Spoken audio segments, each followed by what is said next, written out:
July 1st, 1944, Hollandia Air Base, New Guinea.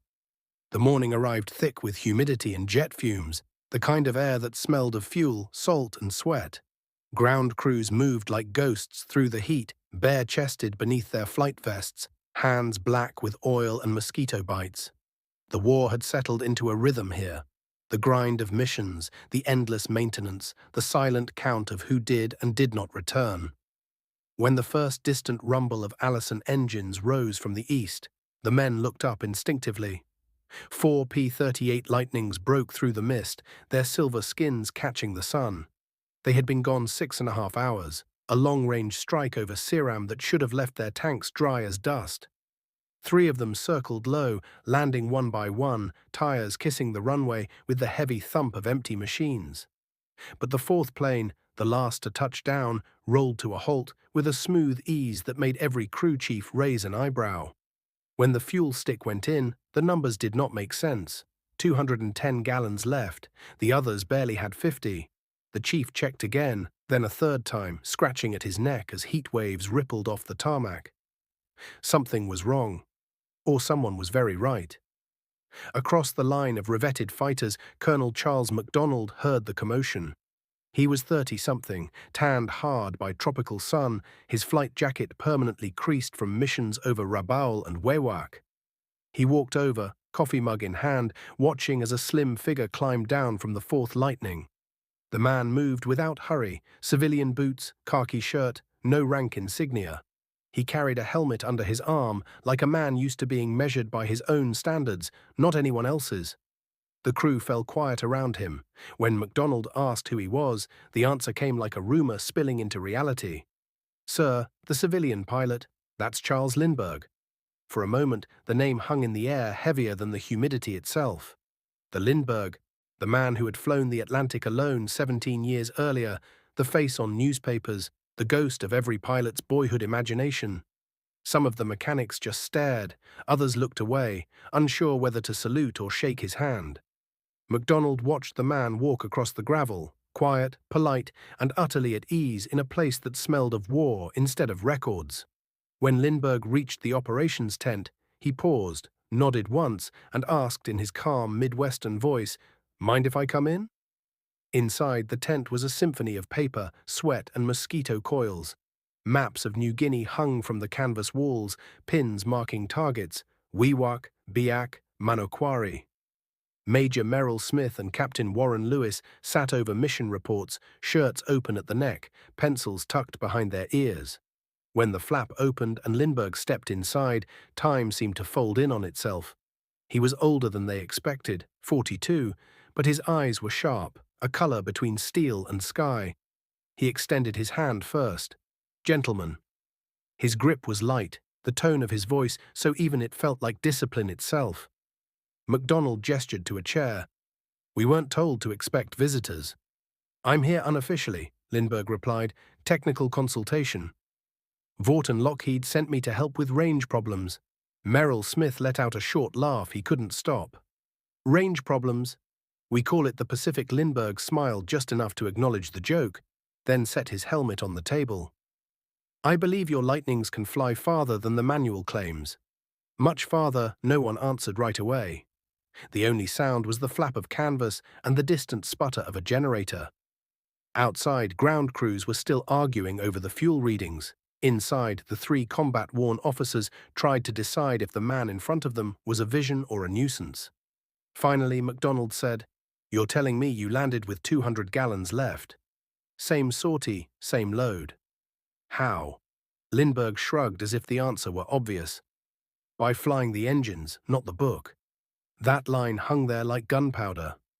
Every pilot in the Army Air Forces had been taught the book.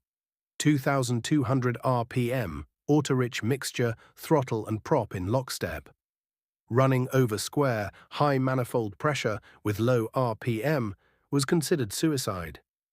Now the man who once crossed the Atlantic alone was telling them the rules were wrong. Outside, a jeep backfired, and even that sounded like agreement. MacDonald studied him a moment longer. He had read about Lindbergh's civilian consulting work with United Aircraft, his engineering precision, his controversial speeches before the war. But the man here was no politician, just a pilot with calm hands and an uncanny sense of machines.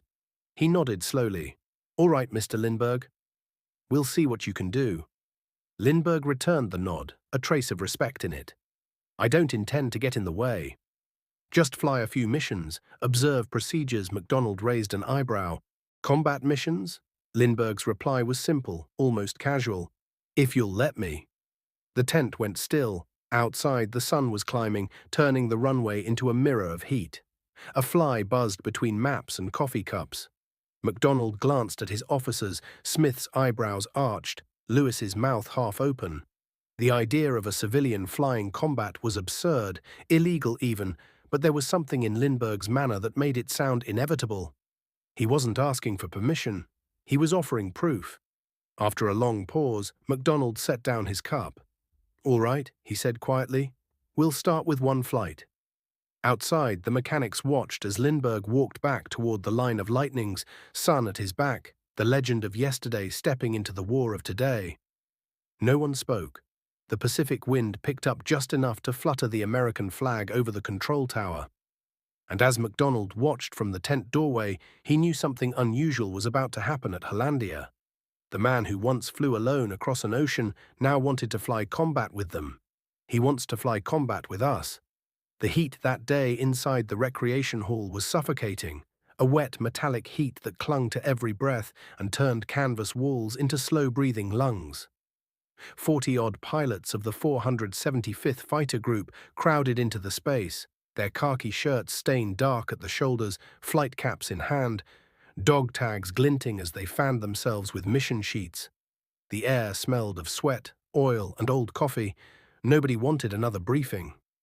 They had flown 3 sorties in as many days, lost 2 men, and now, rumor had it, a civilian, was going to tell them how to run their engines. At the front of the room stood Charles Lindbergh, sleeves rolled, posture crisp but not military. There was no chalkboard full of slogans, no officer barking orders, just a man who spoke like he'd spent a lifetime thinking before he said anything. He set a small notebook on the table, opened it to a page filled with numbers, and looked up. "I understand you're all flying the P-38 under standard operating procedure," he began. His voice was calm, almost gentle, carrying that unmistakable Midwestern precision. 2,200 RPM, 32 inches manifold pressure. Auto-rich mixture for climb, standard cruise at 2,300. Someone near the back muttered, "Same as we were told since flight school." Lindbergh nodded. "Yes, and that's why your endurance is shorter than it needs to be. You're burning roughly 100 gallons an hour when you could be burning 70. That pulled a few heads up. Lieutenant Hayes, 23, freckles under a layer of sunburn, whispered, 70. He's out of his mind. Lindbergh picked up a pencil and drew on a scrap of map paper. The Allison V1710 is happiest when it's doing less mechanical work per stroke, but more pressure per charge. If you drop your RPM to 1600 and raise manifold pressure to 30 inches, you maintain power while cutting friction losses. Less revolutions, less fuel burned. Simple thermodynamics. From the front row, Major Peterson crossed his arms. "That's over square," he said flatly. "Every manual says you'll fry the bearings or detonate the cylinders." Lindbergh turned toward him with an expression that carried no irritation, only patience. Every manual was written by men protecting engines from bad pilots. You're good pilots. You can manage mixture and temperature. Detonation happens when you let your fuel-air ratio lean beyond flame-front stability. We're not doing that. We're optimizing it. The room went quiet, except for the low hum of an electric fan. The men weren't used to being lectured on thermodynamics in a war zone. Most of them came from towns where tractors were the only engines they'd known before flight school, but there was something about the way Lindbergh spoke. He made engineering sound like gospel. He took a stick of chalk and drew a quick diagram of a cylinder. "Think of it this way. You've been taught to keep RPM high because high RPM feels safe. More power available instantly. But high RPM wastes energy on friction and heat. You're working your pistons to death. What I'm suggesting is balance. High pressure, low speed. You'll run cooler, quieter, longer. A voice from the side called out, "So the book's wrong, and you're right." Lindbergh smiled faintly. "The book was written before we learned better." The fan clicked off. The only sound left was the murmur of flies and the distant cough of an engine outside. Lindbergh flipped a page in his notebook and read figures that seemed impossible. At 1600 RPM, 30 inches of mercury, auto-lean mixture, you'll cruise at 210 knots, and your fuel consumption will drop from 100 gallons an hour to 70. That's a 40% improvement. Range goes from 1,000 to 1,400 miles.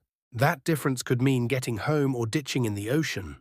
Lieutenant Hayes whispered again, "You'll melt the engines before you make it home."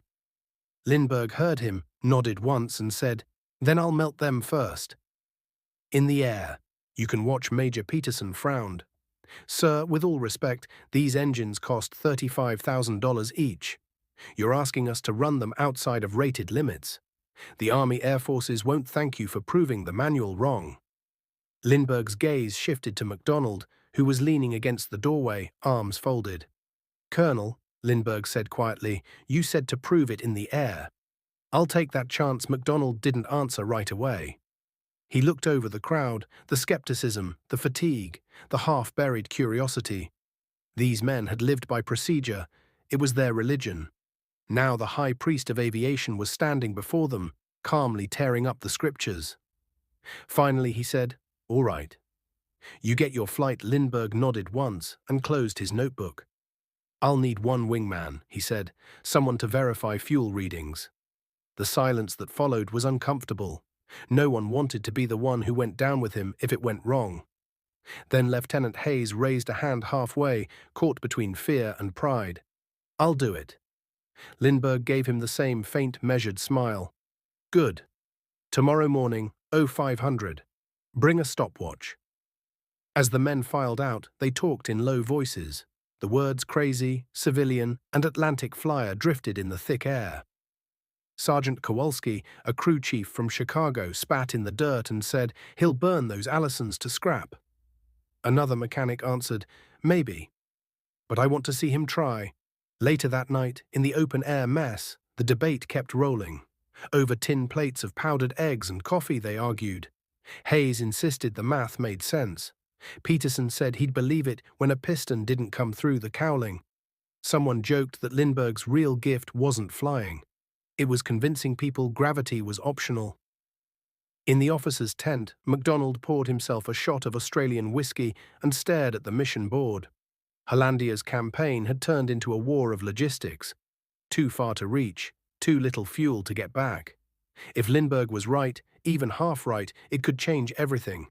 But if he was wrong and a P-38 dropped into the jungle because of an experimental throttle setting, the responsibility would land squarely on MacDonald's shoulders.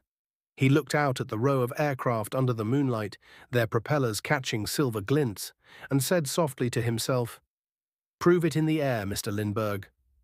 Prove it." That night, Lindbergh sat alone in his quarters, a lantern burning low beside his maps. He wasn't a man who believed in luck, only in mathematics and discipline. In the faint yellow light, he ran through his figures again.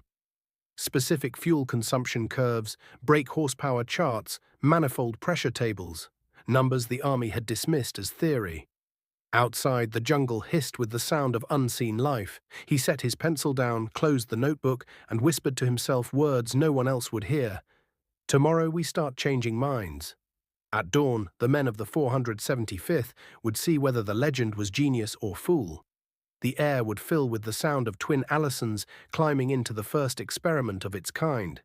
A civilian rewriting the rules of military flight. The courtroom of ideas was adjourned until morning. Dawn broke slow over Hollandia, turning the jungle ridges gold at the edges and mist white in the valleys. The airstrip shimmered with moisture, and every blade of grass glistened like it had sweated through the night. At the far end of the runway, two P-38 Lightnings stood apart from the line, their propellers already gleaming in the first light. Ground crews moved around them in silence, refueling, wiping canopies, checking coolant levels. The routine of men who'd seen too many mornings like this. Lindbergh was already in his flight gear when Lieutenant Hayes arrived. He looked more like an engineer than a warrior, plain khakis, sleeves rolled, no sidearm, no swagger. He was checking the manifold pressure gauges himself, one hand on the prop blade as he spoke quietly to his crew chief. The man's movements were deliberate, methodical, not the twitchy rituals of a combat pilot, but the precision of someone who treated machinery with reverence. Hayes walked up, helmet tucked under his arm, and said, "They're all betting you'll cook a cylinder before you reach the coast." Lindbergh smiled faintly. "Then let's make them lose their money." At 0540, the twin engines came alive. The first cough of the Allisons rolled across the base, deep and smooth. The sound drew men from tents and hangars, coffee cups in hand, to watch what was either science or suicide. The propellers blurred into discs of silver. Hayes climbed into his Lightning, checked his watch, and gave a thumbs up. From the control tower, Colonel MacDonald watched through binoculars as the two planes taxied into position. He could see Lindbergh's head in the cockpit, still, calm, no nervous glances. The tower operator asked, "Permission for takeoff, sir?" MacDonald hesitated for half a second, then said, "Clear them. Let's see what the man can do." The two P-38s roared down the runway, the early light flashing off their wings. At 80 knots, tails lifted. At 110, they rose together, twin silver arrows slicing through the humid air. The jungle dropped away beneath them, the sound fading to a low thunder. At 5,000 feet, Hayes could already feel the rhythm of the flight. Lindbergh was flying lead, his movements precise, almost serene. Over the radio came his voice, steady, unhurried. "Level at 10,000, reduced to 1600 RPM. Hold manifold at 30 inches. Hayes hesitated. 1600 felt wrong. The props sounded too slow, the vibration unfamiliar. He watched his manifold needle climb as RPM dropped, his instincts screaming, "This isn't how it's supposed to be." But then something strange happened. The engine smoothed out, the vibration fell away. The noise softened. It was as if the airplane had relaxed. Lindbergh's voice came again. "Set mixture to auto lean. Maintain 30 inches. Watch your fuel flow." Hayes glanced down. The gauge, usually trembling near 100 gallons per hour, settled at 70. He blinked, tapped it once, but the needle held steady. Below them, the coastline of New Guinea curved away into pale blue sea. They were heading towards Samat Island, a small Japanese supply point where barges moved like insects through the shallows. The mission wasn't about combat, not really, but the war had a way of finding anyone who entered its sky. At 10,000 feet, Lindbergh checked his engine temps, oil steady at 70 degrees Celsius, coolant just under 100. Perfect. He trimmed the plane for cruise, feeling the balance of thrust and drag like a musician tuning strings. The Lightning responded beautifully, quiet, obedient, smooth. For the next hour, they flew formation over a sea of clouds. The sunrise lit the cockpit dials in gold. Hayes found himself staring at the man ahead of him, the legendary Lindbergh, the one he'd grown up hearing about, and realized there was no arrogance in the way he flew. Just focus. The stick moved millimeters at a time, each correction invisible unless you looked for it. "Fuel check," Lindbergh said. Hayes looked down. "Still above half, sir." Lindbergh smiled inside his oxygen mask. "That's the point." They crossed the coast near Samate just after 8. Below, dark specks dotted the water, barges unloading crates near the mangroves. Lindbergh eased the throttles forward slightly, keeping his RPM low. "We'll make one pass. Watch your temps." As they descended, anti-aircraft bursts opened like black flowers beneath them. Hayes flinched as tracers cut across the sky, but Lindbergh's voice stayed calm. "Don't chase the tracers. Keep altitude. Roll in at 45 degrees. The two P-38s dove in perfect harmony, sunlight flashing off their wings. Hayes lined up on a barge and squeezed the trigger, twin .50s and a 20mm cannon hammering the deck below. Lindbergh's aircraft swept lower, releasing his bombs with clinical precision. Explosions rippled across the cove. Even under fire, his voice over the radio sounded like someone reading from a checklist. Throttle steady, mixture lean, climb gradual. They pulled up through bursts of smoke and flak. Hayes's hands were shaking on the controls, adrenaline burning through his nerves. But then he realized something. His fuel gauges had barely moved. Back at 12,000 feet, Lindbergh throttled back, settling into cruise again. The noise of combat fell away behind them, replaced by the steady hum of balanced engines. Hayes finally exhaled. "How the hell are you doing that?" he asked over the radio. Lindbergh answered simply, "By letting the machine breathe." The flight home was uneventful, except for the growing disbelief in Hayes's cockpit. Every 10 minutes, he checked his gauges, still too high. He scribbled notes on his kneeboard, recording power settings, temperatures, and fuel burn. The math didn't lie. 2.5 hours later, they crossed the coastline back toward Hollandia. The airfield shimmered in the distance like a mirage. The base loudspeakers crackled as the tower announced, "Lightning II returning." Civilian pilot on board, men poured out of hangars again, curious whether they'd be seeing smoke or miracle. Lindbergh's landing was textbook, smooth, centered, almost silent. Hayes touched down seconds later, tires squealing briefly before rolling to a stop beside him. The engines shut down with twin sighs of metal and heat. Ground crew ran up, shouting questions. Hayes climbed out, still half in disbelief. The crew chief approached Lindbergh's aircraft first, fuel stick in hand. He measured, blinked, measured again. 210 gallons left, he said, loud enough for everyone nearby to hear. Then checking Hayes's tanks, 80 gallons. For a few seconds, nobody spoke. Even the cicadas outside the jungle seemed to pause. Then the murmurs began. "Can't be right. Check it again." No way he flew full combat settings on that.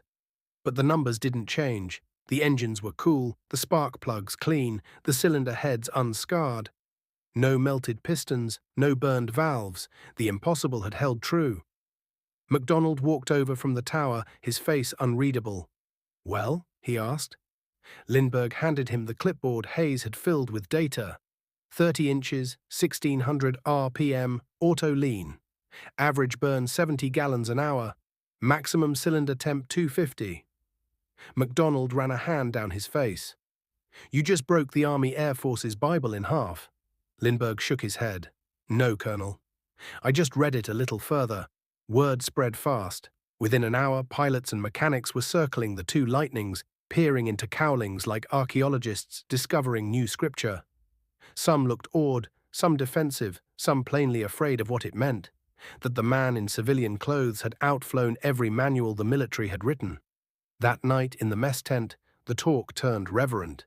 Even Peterson, who had sworn it was impossible, admitted the math was irrefutable. "Maybe the book does need rewriting," he said quietly. And in his tent, Colonel MacDonald wrote one line in his report before blowing out the lantern, July 3rd, 1944, the day the manual learned humility. By the next morning, the airbase buzzed with a kind of nervous curiosity that no order could contain. Word of Lindbergh's fuel miracle had spread from tent to tent like jungle fire in the dry season. Every pilot, mechanic, and officer had heard some version of it, that the man who'd crossed the Atlantic had just flown a full combat sortie and returned with twice the fuel of everyone else. The skeptics said the gauges were faulty. The believers said history had just bent a little. Somewhere between the two, the 475th Fighter Group found itself standing on the edge of revelation. In the hangar, Sergeant Kowalski ran a wrench over the cowling bolts of Hayes's Lightning. He'd pulled the spark plugs the moment the engines cooled, expecting scorched electrodes and ash-colored insulators. What he found instead made him whistle low. "Plugs look brand new," he said, wiping them with a rag. "Not a lick of lead deposit. Even the cylinders are clean." The mechanic next to him shrugged, trying to sound unimpressed. "Maybe he got lucky." Kowalski shook his head. "Luck doesn't set mixture ratios that perfect." Meanwhile, Hayes stood at the edge of the tarmac, still replaying the flight in his mind. The sensation of smoothness, the uncanny quiet of the engines, it all contradicted years of training. Every instructor he'd ever had insisted that running over square would blow the engine before you cleared the coastline. Yet here he was, alive, with the cleanest running Allison on the base. Inside the operations tent, Lindbergh sat with Colonel MacDonald and Major Peterson, going through the data sheets line by line. His handwriting was neat, his columns precise, manifold pressure, RPM, altitude, airspeed, fuel flow, temperature. It was engineering turned into scripture. Peterson still didn't like it. "I've flown combat since Guadalcanal," he said, tapping the table with his pencil. "We've buried too many men because of mechanical failures. You're asking us to bet our lives on theory." Lindbergh looked up. "Not theory, Major. Observation. The Allison is a fine engine. You're just using it like a farm tractor instead of a machine built for balance. You push RPM too high. Friction steals your range. You run mixture too rich. Fuel drowns power. You're fighting your airplane instead of working with it." Peterson leaned back, eyes narrowing. "Then why didn't Lockheed or Allison tell us this?" Lindbergh's answer was simple. "Because they build engines to survive bad pilots.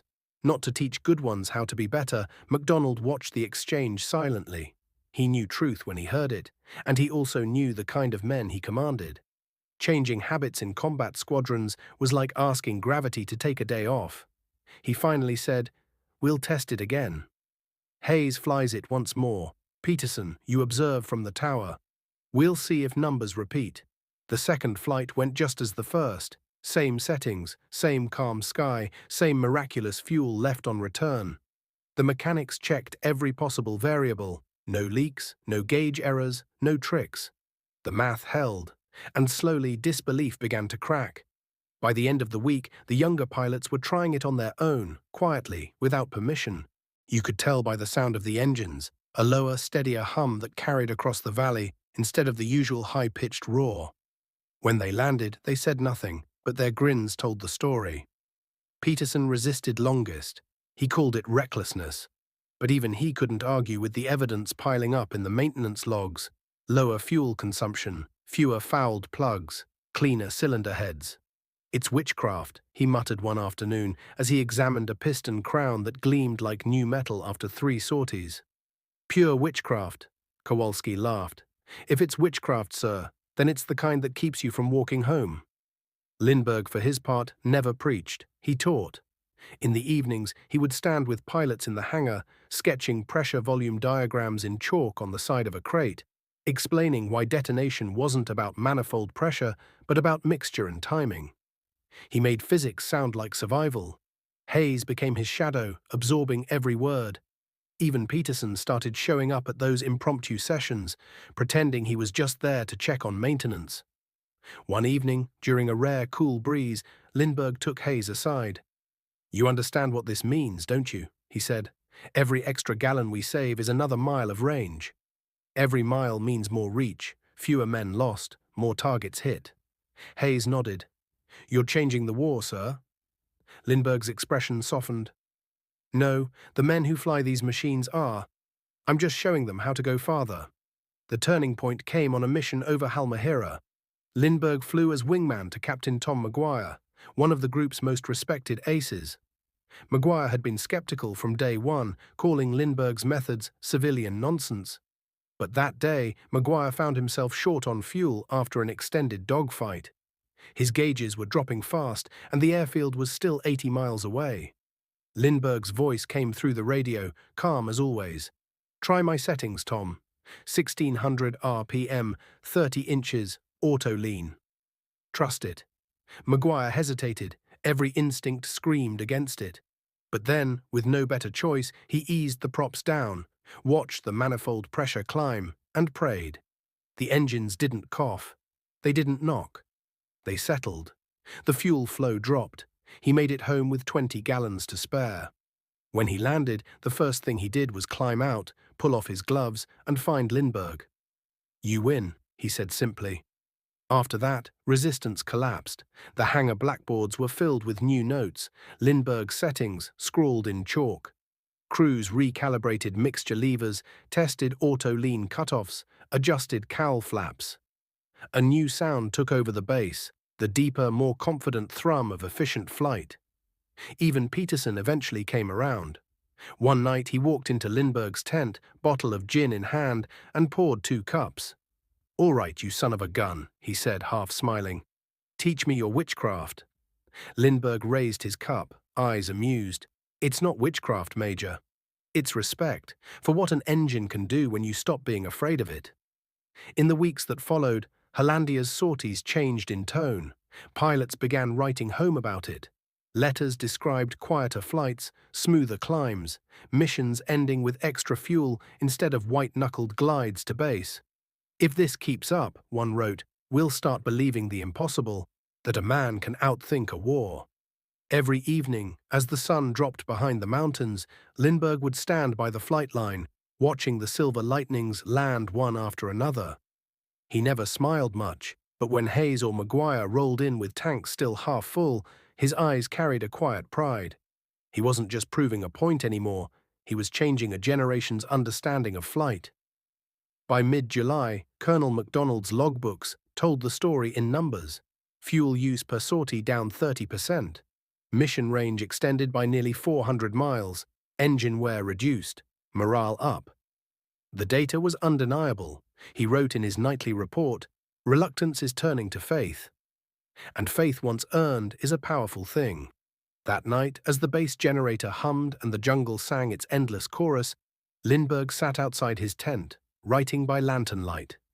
In his notebook, beneath a column of figures, he scribbled a line that summed up everything he'd been trying to teach. When fear writes the manual, courage must rewrite it. And as he closed the book, a distant rumble rolled through the valley. Another flight returning, engines low, steady, confident. Hollandia had begun to sound different now. The war was still the same, but the way they fought it had changed. Efficiency had become survival. By late July of 1944, Hollandia no longer sounded like the same airfield it had been a month earlier. The shrill mechanical roar that once filled its mornings had deepened into a calm, rhythmic pulse. The new heartbeat of the 475th Fighter Group. Mechanics noticed it first. When the Lightnings taxied out, their engines idled with a low, confident hum instead of a high, frantic whine. The air no longer trembled with strain. It felt strangely peaceful. In the briefing huts, flight boards were filling with missions that had been impossible just weeks before. The range circles drawn on maps of the Pacific stretched outward, curling over names that had once seemed unreachable: Halmahera, Borneo, Balikpapan. The air crews joked that Lindbergh had somehow folded the ocean. For the first time, the war's geography was shrinking. Lindbergh never asked for credit. He simply kept flying. Almost every day, he took off at dawn, sometimes with Hayes, sometimes with Maguire, quietly logging data, cross-checking temperatures, and measuring endurance. His notebooks grew thick with numbers, every line recorded in pencil, neat enough to look printed. But what spread faster than data was belief. The phrase Lindbergh settings became common tongue across the Pacific, passed between pilots like a superstition that worked. In early August, Colonel MacDonald received a coded dispatch from 5th Air Force headquarters. It was brief, bureaucratic, and remarkable. Request detailed procedure and results of recent fuel efficiency trials conducted by civilian consultant Lindbergh. Preliminary reports indicate up to 31% increase in range. MacDonald read it twice, then handed it to Peterson. "Looks like the gospel's gone airborne," he said. The revolution wasn't loud, it came quietly, through the subtle transformation of routine. Flight engineers rewrote training notes, crew chiefs added new mixture ratios to chalkboards. Junior officers drilled rookies not to fear over-square settings. Where once pilots were taught that deviation meant destruction, now they were learning that understanding meant survival. The change was cultural, not mechanical. Hollandia had become the epicenter of a silent rebellion against ignorance, one driven not by orders, but by proof.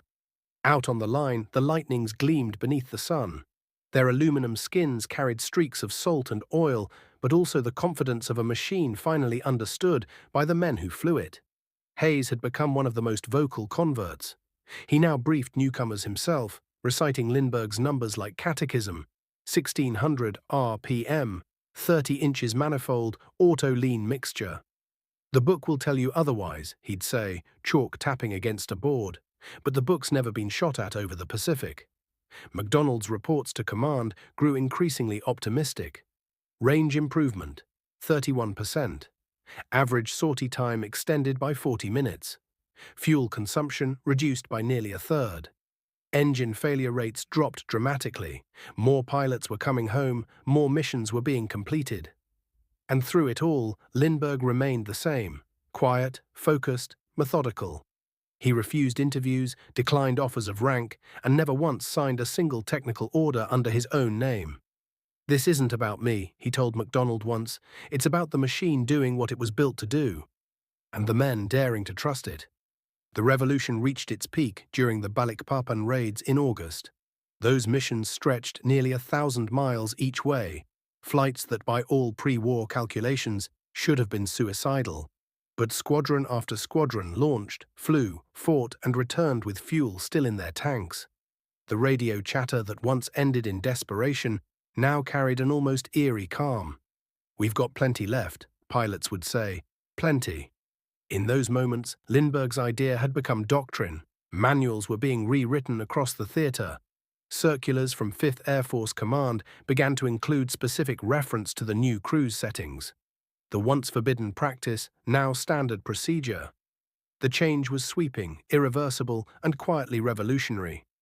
On the morning of August 12th, the airfield gathered to watch Lindbergh take off for what would be his final flight with the group.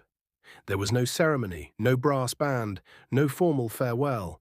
Just a line of men standing shoulder to shoulder in the humid dawn, coffee mugs in hand, watching history prepare to leave their runway. Lindbergh climbed into his Lightning, the same calm expression on his face he'd carried since the day he arrived. Hayes and Maguire stood near the tower, arms crossed. "Doesn't feel right," Hayes said softly. "Feels like we're watching something leave that doesn't come back." Lindbergh taxied out, paused at the threshold, and looked once toward the tower. He raised a hand in a brief salute, simple, human, final. Then the engines thundered to life, and the Lightning surged forward, lifting into the early sun. For a few seconds, it was just another takeoff. But to those watching, it felt like the closing of a chapter, the end of a lesson that had changed how they thought about flight, fuel, and fear. MacDonald watched until the silver twin boom vanished into the glare. He didn't say much, just turned to Peterson and murmured, "Sometimes saving fuel means winning battles." Peterson nodded, "And sometimes it means saving men." That evening, as the jungle turned dark and the base generators hummed to life, MacDonald sat alone at his desk. He opened the file labeled Lindbergh, Technical Observations, Hollandia. Inside were the handwritten notes that had started it all: range tables, power curves, engine charts. On top of them, he placed a single sheet of paper, his final report. It read, "Between July and August 1944, flight tests conducted at Hollandia under the guidance of civilian consultant Charles A. Lindbergh demonstrated a significant advancement in operational efficiency for the P-38 Lightning. Through the adoption of reduced RPM, increased manifold pressure, and precise mixture control, average fuel consumption was reduced by 30 to 40%. Result: extended range, increased survivability, decreased mechanical wear. Recommendation: adopt procedure theater-wide." He signed it, folded it once, and slipped it into the outgoing dispatch pouch.